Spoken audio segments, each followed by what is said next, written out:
Some of you all may have heard me talk about this before, but if I were to tell you that jazz actually has its roots right here in Charleston, would you believe me?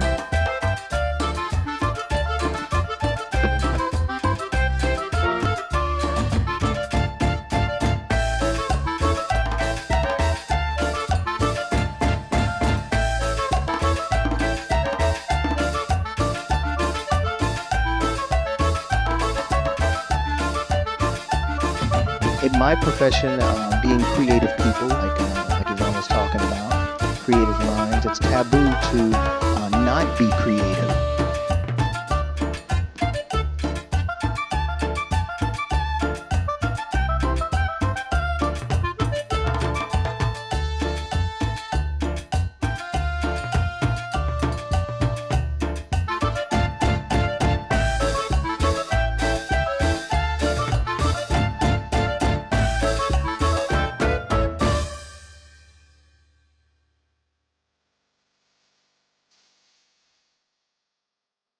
Please welcome up on stage Charlton Singleton.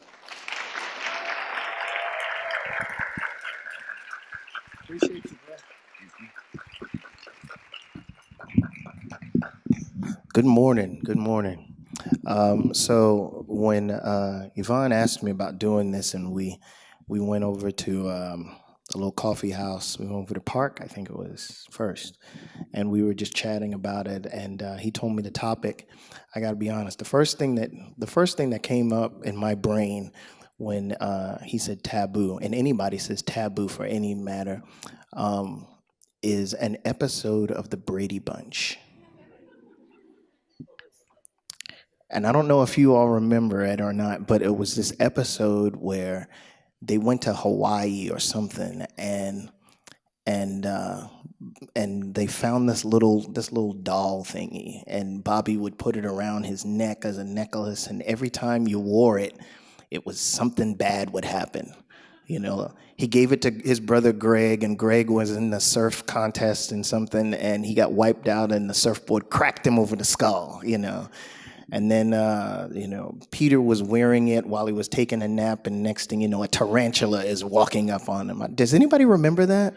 You remember that? But they kept referring to that little doll as being taboo, and so that was the first thing that came up when, and so I was like, well, gosh, what is it that, I can talk about taboo? Because, when you think about it, if you look up the definition, taboo is something that's it's forbidden, or it's prohibited, or you shouldn't do this, or whatever have you. And there's so many things in my profession as a musician, as a jazz musician, even a little bit more specific, that you shouldn't do. We were chatting about it that same day, and then we were chatting about it earlier when we were doing the mic test. It's taboo for you to, tick off the sound man if you are going to be, singing or something like that. I watched one time this guy who, came into this venue, and he was just doing his prima donna thing. This was back in the mid 90s, but he still was kind of stuck in the 80s. He had the long hair, he had the big guitar, and walked in, and it was like, everything was all about him. And he got up to do his solo, and all of a sudden he was just, and you couldn't hear him out there.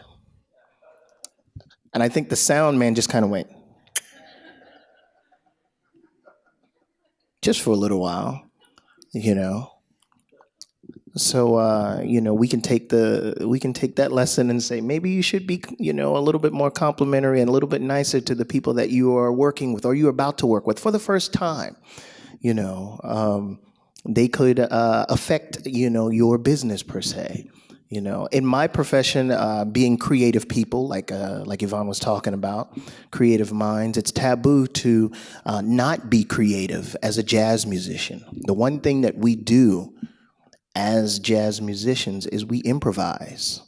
We take songs that we have been put in front of us, and we write whatever it is, and we expand on it. It could be the simplest song.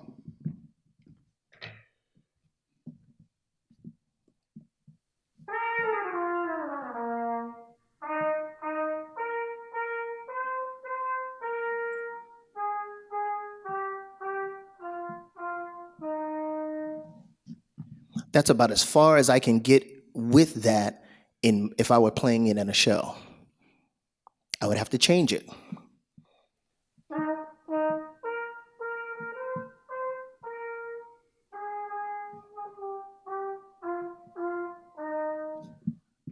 Let's do it again.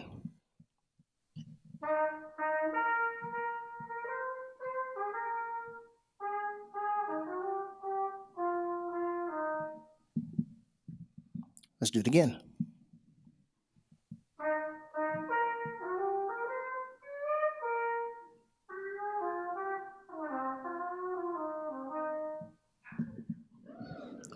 So every time we have to do it, we have to be creative.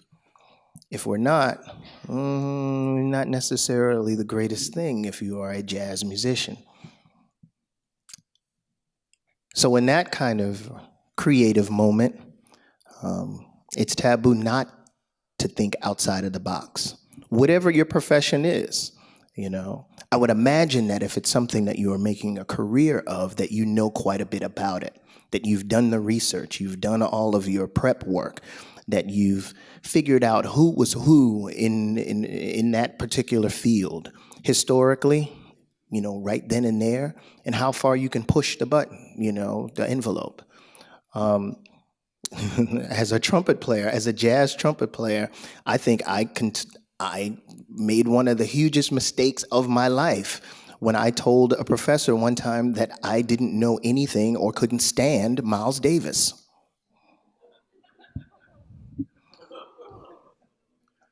I'm a jazz trumpet player. It was actually my first day of school and college. I was at Berklee College of Music, one of the greatest colleges. Some people know about Berklee? All right. So Berklee is regarded as one of the greatest jazz schools out there. You go to Berklee, you want to become a performer. You want to become a music production and engineer. You want to be a film scorer. You want to do all of these things. Maybe not music education. You don't want to teach. They kind of look at you if you want to be an educator like you got the plague or something. That's not where you go to Berklee. That's not why you go. And my first class, day one, I had an ear training class, and I go in, and the professor, he's got all of this Miles Davis stuff in his room and everything, and he sits us down and he says, okay, tell me your name, tell me your instrument, and where you're from, or what's your major. And they're going down the line, and everybody's, my name is James, I play guitar, I'm a performance major. My name is Bob, I play drums, I'm a performance major. Blah, blah, blah, I'm a music production major. Blah, blah, blah, I play drums, I'm a performance major. They get to me. Charlton, I play the trumpet, and I'm a music education major. And all of the people in the class, my classmates, they were all like, But my professor, who was a trumpet player, he was like, yes, a trumpet player. Now, okay, who's your favorite? Miles is your guy, right? Miles is your favorite. He is definitely your favorite. And I said, actually, I can't stand Miles Davis. And he looked at me, he just was like, and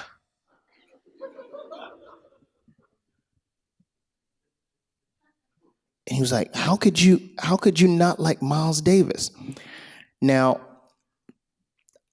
I didn't know any history. I hadn't done my research. Not at all.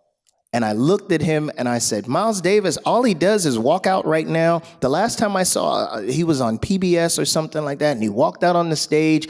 He barely said anything to the audience. He kind of let the rest of the band play and everything. And then finally, he got up to play a note, and he played one note, and that was it. And the crowd went, yeah, yeah. And I thought that was the dumbest thing that I had ever seen and heard, and how can he be Miles Davis or whatever, and I just was going on, and my professor was just looking at me like. Now, I didn't know any of the history. I hadn't done my research. I didn't know that Miles Davis had basically been the leader of jazz from decade to decade, starting with the 50s. I didn't know that Miles was pushing the envelope through all of those years. I didn't know that he had been the mastermind behind just these classic albums. I didn't know that he was very sickly. I didn't know that he had had a stroke, so he really couldn't play anymore, but he still made appearances. I didn't know that. I didn't know that he had lost his voice. So when you heard Miles talking at the end of his career, he was talking like this. I didn't know. Didn't put in my research. Didn't do that. Taboo. Put in your research. It'll definitely open your eyes. There's always something new that you can learn about your profession. There's always something new. There's always somebody in there that you didn't know of that you could say, oh, I didn't know that about them. There's always something that somebody did. Maybe it didn't work for them, but hey, you know what? Maybe it could work for you. You just try it that way. There's always that added piece of education that you can get. From that moment in my class, Mr. Roy Okatani, my professor, he made it his total thing. Forget that it was ear training class. Forget that. There were days where he would just come into the room and he would plop down his music stand right in front of me and he would start reading out of the Miles Davis autobiography book. And that would be the lesson of the day. For 90 minutes, he would just read out of the Miles Davis autobiography book. It was incredible. It was incredible. It's taboo to not, know that history. I think it's taboo for us as Charlestonians and people in Charleston that grew up here not to know the history of jazz in Charleston. If I were to tell you, some of you all may have heard me talk about this before, but if I were to tell you that jazz actually has its roots right here in Charleston, would you believe me? And some of you all probably are like, nah, it's all about New Orleans. That's what we were told. But there's always a backstory. There's always a backstory. And the backstory is that, in fact, New Orleans did have that music going back in the day. However, the backstory is that the same thing was happening in Charleston. Show of hands, because I can still see everybody. Show of hands. How many of you all have ever been to New Orleans? Awesome, awesome. You've been in the French Quarter.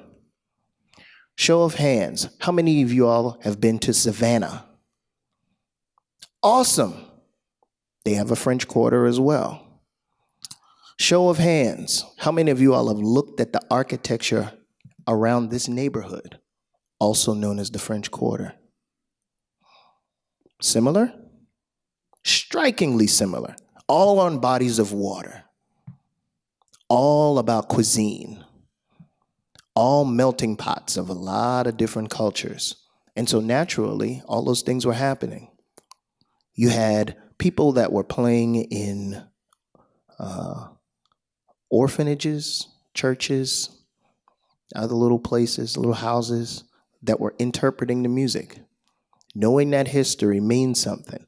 I always think that the difference between New Orleans and Charleston with regards to jazz is that if you were to ask the average person about jazz in Charleston and the history behind it, they probably couldn't tell you. You ask the average person in New Orleans and they can talk to you for days about it. Knowing that history, sharing that history, just as much as you go out and you are looking to educate yourself, sharing that history with other people. In my world, in the jazz world, it is imperative that we share our knowledge with everybody. That's how the music keeps going. That's how the music is passed on. That's also how the music is grown. The more information that you give, maybe it is something about Miles Davis and the way he played this way. There's a science to it. There's a science to the beat that Count Basie had with his rhythm section. There's a meaning behind the way that Duke Ellington orchestrated his band and his ensembles. And sharing that information. There's a reason why we talk about some of their personal lives. And all of that can help me in what I do and how I present my music just by knowing certain things like that. You know what? My father is the greatest person in the world. My father is my hero. He is all 85 years young of him. He's great. But sometimes my father just throws me these pieces of information, and I'm like, really, Dad? So a couple of years ago, my wife and I, we had a fire at our house. And so we had to stay in this hotel. We were there for like 100 days. And so we would go over to mom and dad's house in order to do laundry. And so we're there one day, and dad's sort of watching TV, and he's dozing off, and he's watching TV, and he's dozing off. And he's doing this for like an hour or so, and we're talking with mom. And so finally, one time, Daddy opens his eyes, he grabs the remote control, and he hits the mute button. He looks at me and he goes, "Hey, Charlton, you ever heard of Lee Morgan?" And at first, I thought it was a trick question. And I said to myself, well, just answer. Yeah, Dad, I mean, I know who Lee Morgan is. Lee Morgan, he's one of the greatest jazz trumpeters of all time. Right? He's one of the greatest trumpeters of all time. He was a contemporary of Dizzy Gillespie, Miles Davis, Clifford Brown. He was on Blue Note Records. He played in Art Blakey and the Jazz Messengers. I mean, you gotta know who Lee Morgan is if you're a trumpet player, if you're a jazz trumpet player. I have a Lee Morgan CD that's playing in the car right now, as a matter of fact. Of course I know who Lee Morgan is. And then my father said, "Did I ever tell you I used to live next door to him?"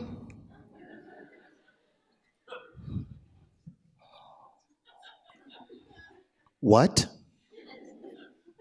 Did I ever tell you I used to live next door to Lee Morgan? What? Yeah, I used to live next door to Lee Morgan. And this one summer, instead of coming home from college, me and my best friend, we went up to Atlantic City, New Jersey, and we got a job to make a little money, and we ended up in this apartment, and Lee Morgan was our next door neighbor. Man, it was great. We used to hang out with him all the time. He used to talk to us about all of these people that he was listening to. We used to go listen to him during his playing at this club. We used to hang with them in the back alley and everything. There was this crazy woman that used to live right outside the door. She didn't live in the apartment or anything. She just sat right outside the door, didn't do anything. I mean, my father was just going on and on and on. And then finally, I was like, "Dad, wait, stop. No, you've never told me this." "Really? I never told you that?" "No, sir. You have never told me that you lived next door to Lee Morgan. And Dad, you know what I do for a living, right?"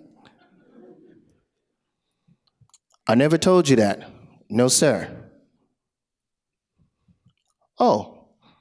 Grab the remote, turn the TV back on. And we have never talked about it since.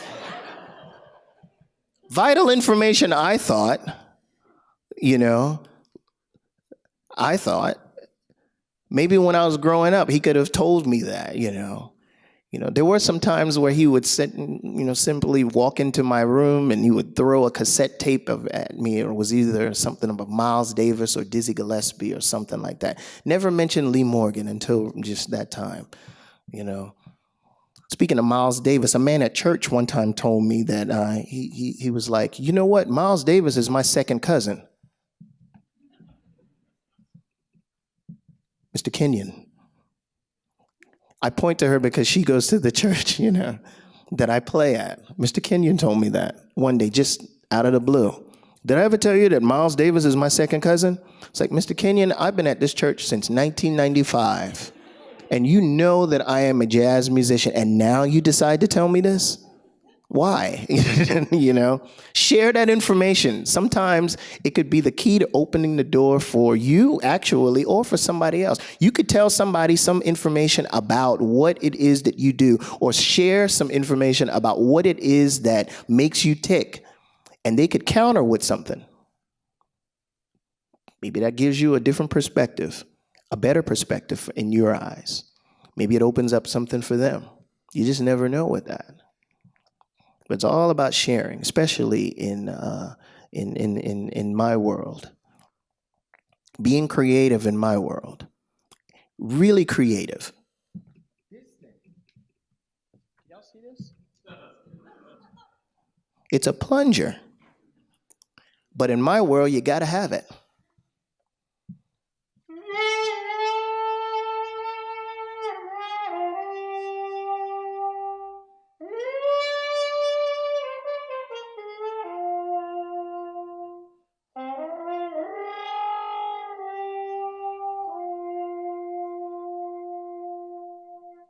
So the person that actually got the credit,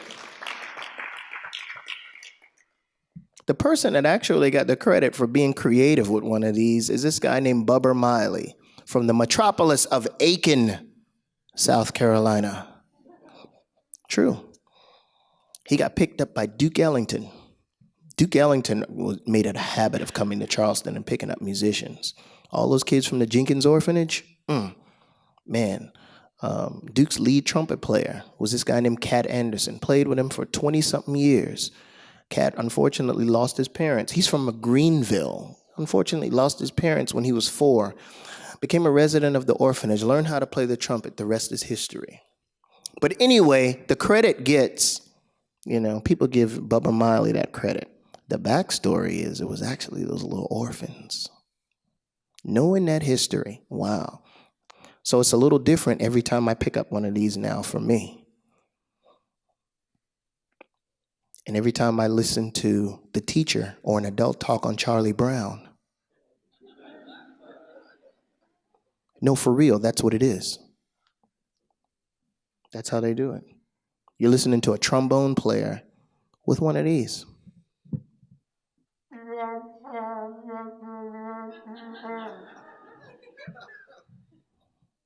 Gives you a little different perspective now. So next time I hear Charlie Brown or I watch that, it just hits a little bit closer to home for me. That extra piece of information, just a little bit extra, makes it a whole lot different. And it's something that I share with all of the students that I come in contact with and all of the people that I contact with. Every time I pick this up, you just never know how a little piece of information, really, who would have thought a plunger, people? Really? But man, gotta have it in my profession. Gotta have it. All right, so now I've been given the signal that we're about out of time. Questions?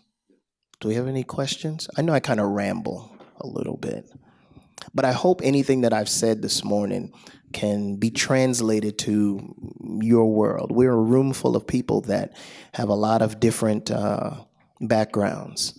But at the same time, we're also a room full of people that are very creative and have a lot of different ideas and thoughts and things.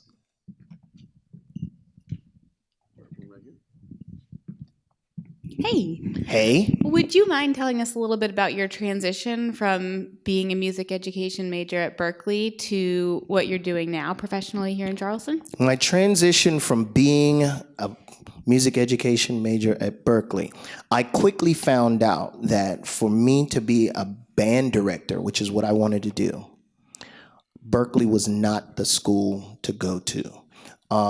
That's like, that could almost be the equivalent of me going to MIT to be a performer.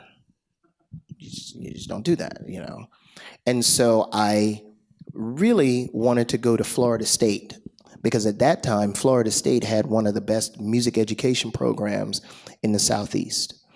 And I called down to Florida State and they said, well, you missed the deadline to come in the spring, but why don't you come in the fall? My parents said, well, instead of just sitting out a semester, why don't you go to South Carolina State and take up some academic classes, and then take all of those down to Tallahassee. 3.5 years later, I was still at South Carolina State and getting my diploma. Actually in performance. But that was the greatest experience for me, and I really wouldn't change a thing because there were so many things that I learned at South Carolina State and just the way it all happened. Like, I truly believe that things happen for a reason. When I was at South Carolina State, I met members of the Count Basie Orchestra on several occasions.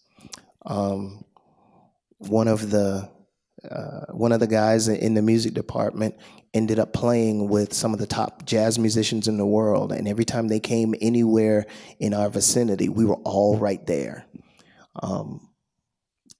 I got thrown into playing, at South Carolina State. And I say thrown into playing, I was, it became, when I got to be a junior, everybody else in my section were freshmen. And we also had a new band director, and the band director said, "You're the upperclassman, so you have to play a solo."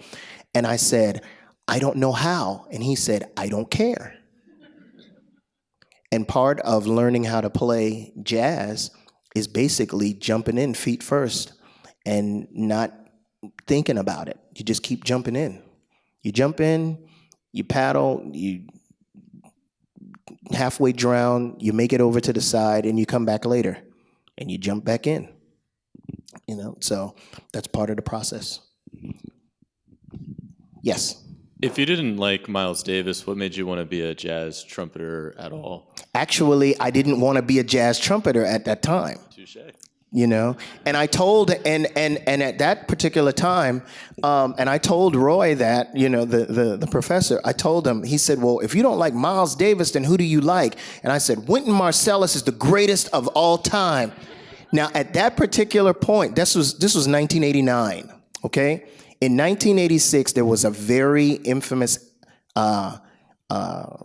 event or situation that happened. There had been a lot of back and forth going between Miles Davis and Wynton Marsalis. And it basically came to a head in Vancouver at a big jazz festival. And they basically pushed Wynton on the stage while Miles was playing.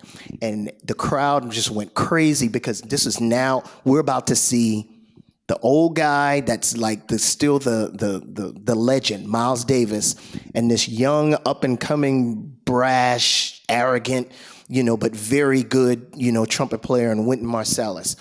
And Wynton walked out, and Miles was playing, and Miles just sort of looked at him, and Wynton said, "They told me to come out here." And Miles, I won't say how Miles said it, but Miles basically said, "Get off the stage," as only Miles Davis could say. And so you literally had, it was like your classic legend and the evil guy. And I chose the Oh, kind of, yeah. Wow. Batman the Joker, yeah. So when I told, my professor that, and that just really changed the whole dynamic of the rest of the year for me. Like I said, he would walk in, and instead of putting up music for us to learn how to sight sing, he would literally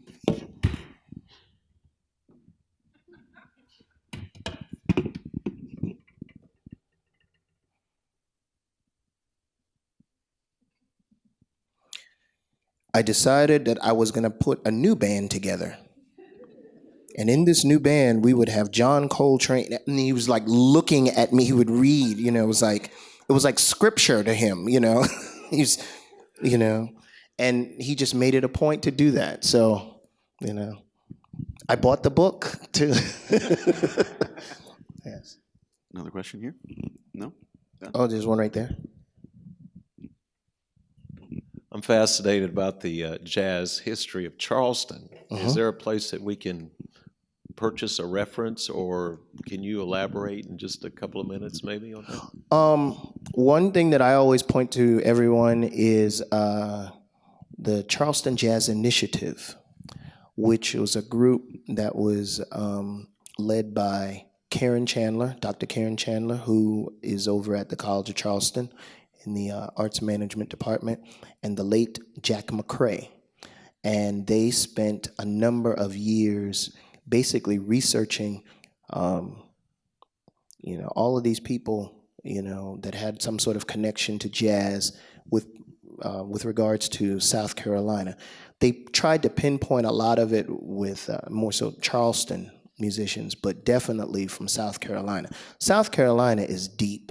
I mean, really, if you look at the musicians that have come from this state and in Charleston in general, and who they performed with, and what their role in that band or what their role in that organization was, like, I think the number is somewhere around 14 or 15, maybe, people that they now know are from the Low Country or South Carolina in general that played an important part in Duke Ellington's organization, Now that's saying something when you think Duke Ellington. Most people will tell you it's either Duke Ellington or Louis Armstrong that they regard as the greatest of jazz musicians. That's always going to be a debate.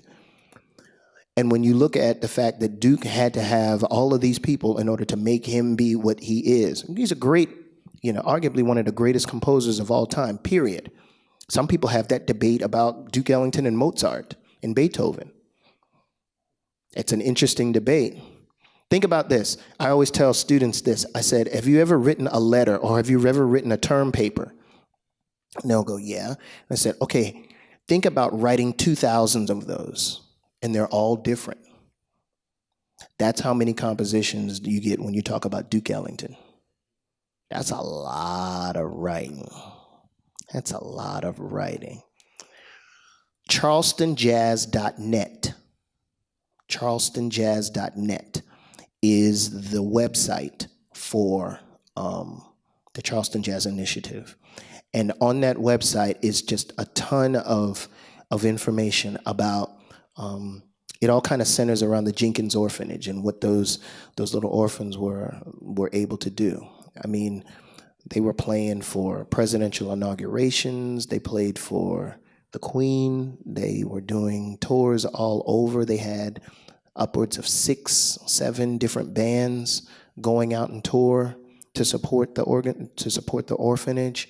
The music program had gotten to be so good that people started sending their kids to the orphanage to take lessons. That went over some people's head, but but that's how deep it was. And when you talk about Louis Armstrong, the orphanage started before Louis Armstrong was even born. And another similarity, we hold Louis Armstrong up as being the jazz musician of all time. And Louis was bad. Don't get me wrong. Louis was all that. But Louis also grew up in a boys' home. There's another similarity right there. In Savannah, they had the Yamacraw community. Don't know if any of y'all are familiar with that. But all of those similarities, you can't dispute that Charleston isn't a part of what we know of as jazz today. The people that have come from it, the people that are still coming from this city that are doing things in jazz. One of my best friends, Quentin Baxter, Grammy-nominated drummer, playing with just a tremendous amount of people. Alphonse Mouzon. Anybody ever heard of Alphonse Mouzon? Alphonse Mouzon was a drummer. Unfortunately, he passed just this past December. I think he was early 70s or something like that, mid 70s or something like that. But Alphonse was the leading drummer for Fusion. Anybody ever heard of a band called Weather Report? Alphonse was the initial drummer for Weather Report. He was the one that Miles was calling. He was the one that Herbie was calling,